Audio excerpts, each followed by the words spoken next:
کہ جس معاشرے سے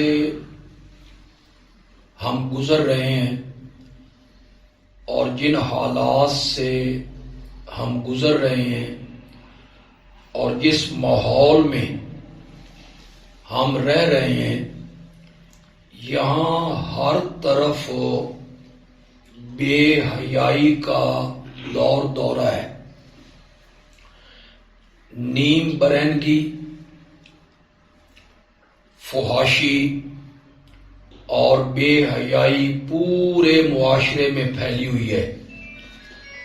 ہمارے ذرائع ابلاغ جو ہیں، ریڈیو ہے، ٹی وی ہے، موبائل ہے، سوشل میڈیا ہے، اخبارات ہیں، ناول ہیں، رسائل ہیں، مختلف چوکوں پر لگے ہوئے تشہیری بورڈ ہیں، ہر ایک بے حیائی کے پھیلانے میں اور فحاشی کے عام کرنے میں طاقتیں، بے دین طاقتیں، لادین طاقتیں مصروف عمل ہیں۔ ان حالات میں میں سمجھتا ہوں کہ جتنی دینی تعلیم کی ضرورت ہماری بیٹیوں کو ہے اور جتنی مذہبی تعلیم کی ضرورت ہماری خواتین کو ہے، ہماری بچیوں کو ہے، شاید اتنی ضرورت ہمارے بچوں اور لڑکوں کے لیے بھی نہ ہو۔ بچیوں کی دینی تعلیم اور دینی تربیت اس نہج پہ تربیت ہو جائے تو ایک بچی کا سمر جانا وہ پورے گھرانے کا سمر جانا ہے۔ ایک بچی کی اصلاح ہو جانا یہ پورے خاندان کی اصلاح ہو جانا ہے۔ آج کی جو بچی ہے یہ کل کی ماں ہے، اس کی گود میں ہماری آنے والی نسل پلنی ہے۔ اگر یہ گود علمی ہوگی، اگر یہ گود دینی ہوگی، اگر یہ گود صحیح شریعت پر اور سنت پہ عمل کرنے والی ہوگی تو یقیناً اس گود میں پلنے والی جو اولاد ہوگی، بچے ہوں گے، بچیاں ہوں گی، وہ بھی انشاءاللہ صالح ہوں گے، نیک ہوں گے۔ ماں کے اثرات میں سمجھتا ہوں آج تو ہمارے ہاں 2.5-3 سال کی عمر میں بچوں کو اسکول داخل کر دیا جاتا ہے، حالانکہ یہ اسکول داخل کرنے کی عمر نہیں ہے۔ ہم بھی جب خود پڑھتے تھے تو ہم 6 سال کی عمر میں داخل ہوئے تھے۔ یہ 3 سال 4 سال کھیلنے کودنے نشو و نما اس کی عمر ہے۔ خود شریعت نے بھی 7 سال کی عمر تک بچے کو نماز پڑھنے کا نہیں کہا کہ 7 سال کی عمر تک بچے کو مت کہو، نہ اسے مجبور کرو، نہ کہو۔ 7 سال کی عمر میں اسے تلقین کرو کہ وہ نماز پڑھے۔ تو یہ عمر نہیں ہے۔ یہ ہمارے جو سکول ہیں نا جن میں دنیاوی تعلیم ہے، آپ اس کو محسوس نہ کریں، یہ تعلیم کم دیتے ہیں، کاروباری ادارے ہیں، یہ کاروبار کرتے ہیں۔ ان کے ہاں کاپیاں، کتابیں، فیسیں اور یونیفارم یہ دگنے تگنے 4 گنے 100 گنا زیادہ رقم وصول کرتے ہیں۔ یہ تعلیم دیتے نہیں ہیں، یہ تعلیم بیچتے ہیں، تعلیم بیچ رہے ہیں یہ لوگ۔ اس لیے یہ کہتے ہیں کہ 2.5 سال کا بچہ ہمیں دے دو۔ اب 2.5 سال کے بچے نے کیا پڑھنا ہے؟ اسے 1 سال 2 سال 3 سال 4تھے سال اسے پہلی جماعت ملے گی۔ یہ 6ٹھے سال کا ہو جاتا تب بھی یہ پہلی جماعت میں جانا تھا، وہ باشعور ہو جانا تھا اس نے۔ 6ٹھے سال میں تو اس نے خود بخود پہلی جماعت میں چلے جانا تھا۔ ہم 6 سال کی عمر میں جب سکول گئے تو ہم نے پہلے سال پہلی اور دوسری اکٹھی کر لی، ایک ہی سال میں 2 کلاسیں کر لی۔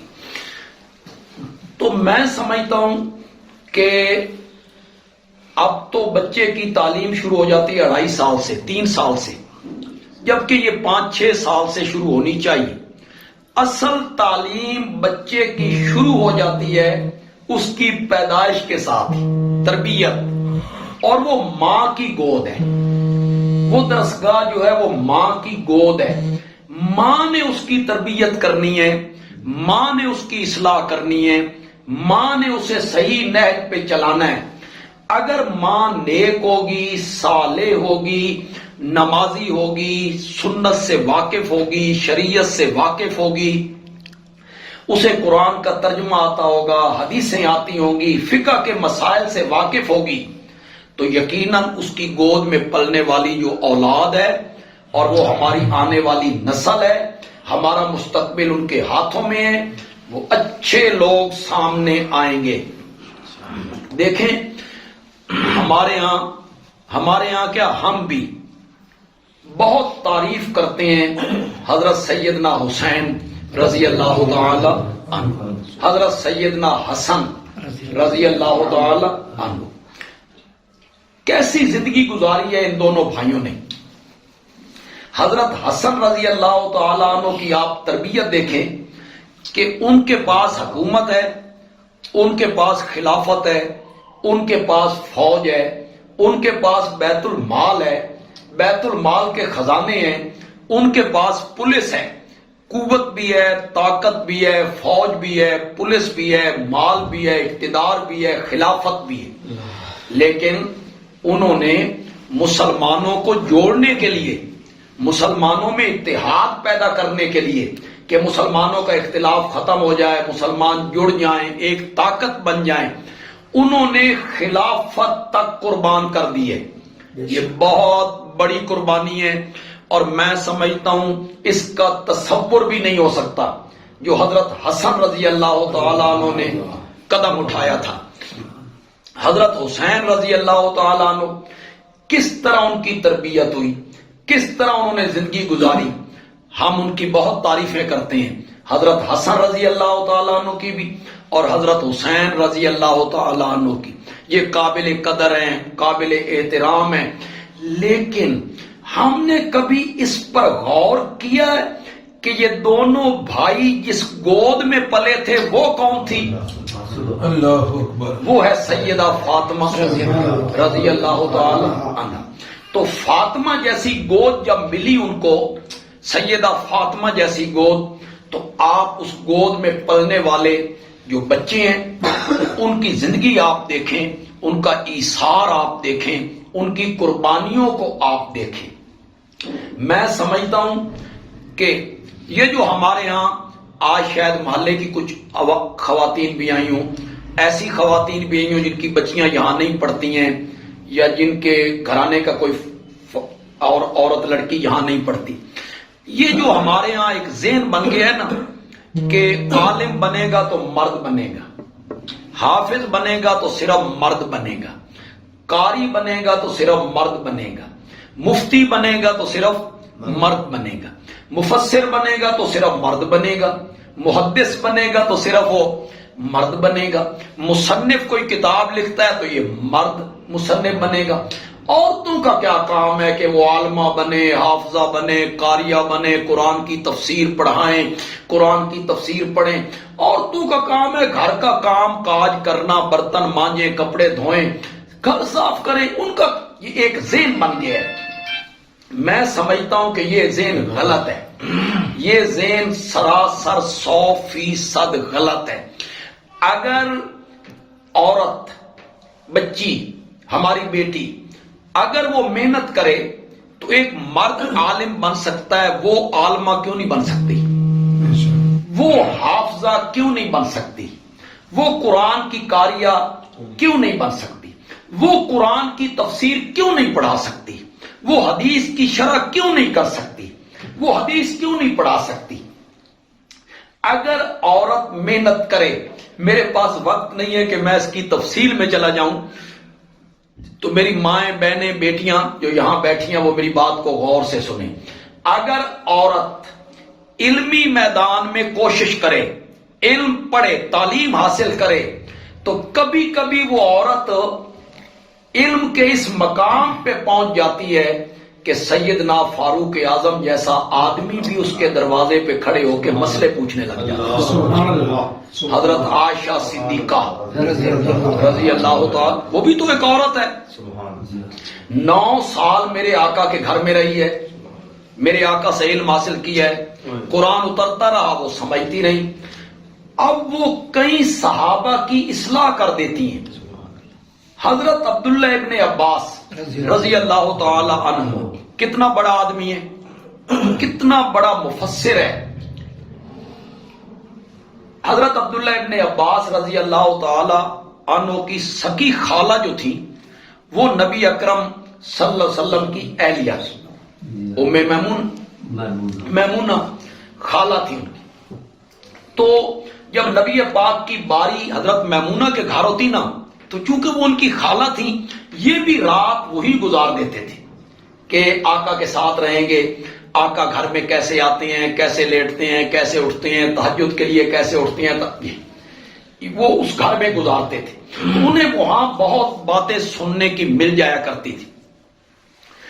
تو ایک دن یہ نبی اکرم صلی اللہ علیہ وسلم کو وضو کروا رہے ہیں اس وقت، تو آپ نے فرمایا ابن عباس ہو کہ جی، تو آپ نے تہجد کے ٹائم ان کے لیے دعا مانگی تھی، یا اللہ ابن عباس کو قرآن کا فہم عطا فرما۔ تو میرے آقا ان کی قرآن فہمی کی دعائیں مانگ رہے ہیں، اتنا بڑا مفسر ہے۔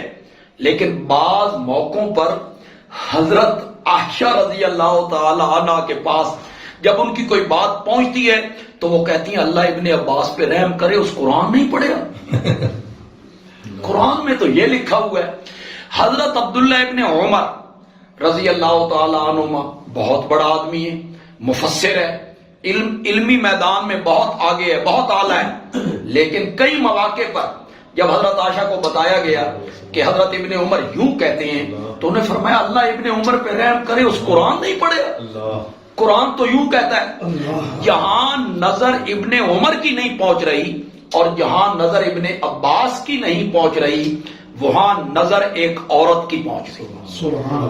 تو عورت اگر علمی میدان میں ترقی کرنا چاہے، آگے بڑھنا چاہے، تو یہ مردوں کو بھی پیچھے چھوڑ سکتی ہے، علمی میدان میں آگے نکل سکتی ہے۔ دیکھیں بڑا مشہور واقعہ ہے، میری مائیں بہنیں بیٹیاں ساری اس واقعہ سے باخبر ہیں، انہوں نے کئی مرتبہ جو بیان کرنے والی ہماری خواتین ہیں ان سے یہ واقعہ سنا ہے۔ اور وہ ایک صحابی چلے گئے، بعد میں ان کا بیٹا فوت ہو گیا، تو وہ صحابی جب آئے شام کے ٹائم تو اس نے سوچا کہ تھکا ہوا آئے گا، بھوکا پیاسا، اور میں آتے ہی بیٹے کی موت کی خبر دے دوں تو نہ وہ کھائے گا نہ پیے گا، برداشت کیسے کرے گا؟ تو یہ عورت ہے، یہ عورت ہے اور ماں ہے، اس نے اپنے ہاتھوں سے اپنے بیٹے کو اندر کمرے میں لٹایا ہے جو فوت شدہ ہے، اور اس کا خاوند جب آیا اور اس نے پوچھا بیٹے کا کیا حال ہے، تو یہ کہتی ہے اب تو اسے بالکل آرام ہے، اب تو اسے بالکل آرام ہے، کوئی تکلیف نہیں ہے، ٹھیک ہے۔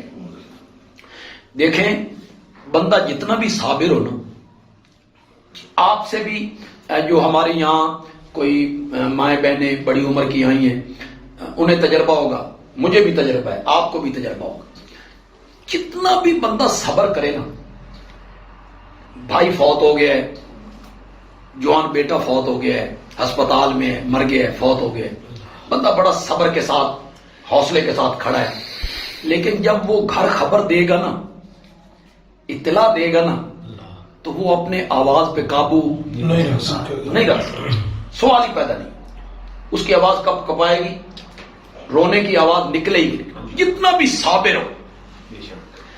میں کہتا ہوں کہ جب اس نے یہ جملے کہے کہ اب تو اسے بالکل آرام ہے، یہ جملے اس نے کس طرح کہے، اتنا صبر، اتنا حوصلہ۔ پھر یہ بیٹھ گئے، انہیں کھانا کھلایا ہے، پانی پلایا ہے، پھر اس نے کہا ایک مسئلہ بتاؤ جی، اگر کوئی ہمارے پاس امانت رکھ جائے اور کچھ مدت کے بعد آئے امانت واپس لینے کے لیے، تو امانت واپس کر دینی چاہیے۔ اس نے کہا اللہ کی بندی، جس کی امانت ہے وہ آ گیا تو واپس کرو، کہتی ہے اس امانت والی چیز سے پیار ہو جائے، محبت ہو جائے، پھر بھی واپس کر دینی چاہیے۔ اس نے کہا کیسی باتیں کر رہی ہو، پیار ہو جائے، محبت ہو جائے، امانت والی چیز ہے، واپس کرنی ہے۔ واپس کرنے پہ دل نہ کرتا ہو تو پھر بھی واپس کر دینی چاہیے۔ وہ اب ناراض ہوا کہ واپس کرنے پہ دل نہ کرتا ہو، جس کی چیز ہے اس نے لینی ہے اپنی چیز۔ تو یہ کہتی ہے ہمارا بیٹا جو تھا یہ ہمارے پاس چند سالوں کے لیے اللہ نے امانت رکھوایا تھا، آج اللہ اپنی امانت واپس لے گی۔ اب آپ نے محسوس کیا ایک عورت مرد کو تسلی دینے لگ گئی، ایک عورت جسے ہم صنف نازک کہتے ہیں، اور جنہیں قبرستان جانے سے منع کیا گیا جی اور صرف اس لیے منع کیا گیا ہے کہ یہ بے صبری ہوتی، وہاں بھائی کی قبر پہ، خامند کی قبر پہ، باپ کی قبر پہ کہیں ہاتھ لگائیں گی، چمٹ جائیں گی، مٹی اٹھائیں گی، گر پڑیں گی، اس وجہ سے منع کیا۔ اور کیا وجہ ہو سکتی ہے؟ اس وجہ سے منع کیا گیا ہے۔ جس عورت کو صنف نازک ہونے کی وجہ سے کہ یہ بے صبری ہے، اسے صبر حوصلہ نہیں ہوتا، اسے قبرستان جانے سے منع کیا گیا ہے، یہاں ایک وہی عورت مرد کو تسلیاں دینے لگ گئی ہے۔ یہ کس وجہ سے ہے؟ تعلیم کی وجہ سے۔ ان کی تعلیم صحیح نہج پہ ہوئی تھی۔ تو میں سمجھتا ہوں کہ اس دور میں، جس دور سے ہم گزر رہے ہیں، جتنی ضرورت ہے بچیوں کی تعلیم و تربیت کی اسلامی نہج پر، قرآن و حدیث کے مطابق، شاید اتنی ضرورت آج لڑکوں کے لیے نہ ہو اتنی ضرورت لڑکیوں کے لیے، جو یہاں ہماری بیٹیاں پڑھ رہی ہیں، تعلیم حاصل کر رہی ہیں۔ ان سے بھی میری یہ درخواست ہوگی کہ جو باہر کی بچیاں ہیں، رات دن یہاں رہتی ہیں، وہ اپنا ٹائم ضائع نہ کریں، اپنا وقت ضائع نہ کریں، وہ سارا وقت تعلیم میں لگا دیں، پڑھنا پڑھنا اور پھر پڑھنا، نہ وہ گپ شپ کریں اور نہ وہ فضول کاموں میں رہیں، بلکہ وہ سارا ٹائم تعلیم کے اندر خرچ کیا کریں۔ جو آتی ہیں پڑھ کے چلی جاتی ہیں، ان سے بھی میری گزارش ہوگی کہ اگر گھر جا کے انہوں نے بھی موبائل سے کھیلنا ہے اور گھر جا کے ٹی وی کے سامنے بیٹھ جانا ہے تو وہ سارے دن کی جو پڑھائی ہے اس کے اثرات ختم ہو جائیں گے۔ علم، میں سمجھتا ہوں کہ علم کے ساتھ عمل کی بہت ضرورت ہے۔ نرا علم کوئی چیز نہیں ہے، علم کے ساتھ عمل کی بہت ضرورت ہے۔ تو یہ بچیاں جس زندگی کے جس موڑ سے گزر رہی ہیں، 12 سال، 13 سال، 14 سال، 15 سال، 16 سال، اس عمر میں اگر وہ نیک ہوں گی، تہجد پڑھیں گی، نوافل پڑھیں گی، تلاوت کریں گی، ذکر و اذکار کریں گی، تو اس کے اثرات مرتے ٹائم تک ان کے وجود پہ نظر آئیں گے، وہ بعد میں بھی اس طرح ہوں گی۔ تو اب عادت بنائیے، اب آپ کا وقت ہے کچھ بننے کا یا بگڑنے کا۔ بننا بھی ہے تو اسی عمر میں بننا ہے، بگڑنا بھی ہے تو اسی عمر میں بگڑنا ہے۔ تو میری یہ دعا ہے کہ اللہ تعالی یہاں پڑھنے والی بچیوں کو عالمہ بنائے، اور عالمہ بھی ایسی جو عمل کرنے والی، اللہ انہیں قرآن و حدیث کا علم عطا فرمائے۔ جو پڑھانے والی ہماری بیٹیاں ہیں، بہنیں ہیں، اللہ تعالیٰ انہیں اس کا اجر عطا فرمائے۔ اصل اجر تو اللہ کے پاس ہے، اللہ اس کا اجر عطا فرمائے۔ وما علینا الا البلاغ المبین۔ الحمدللہ رب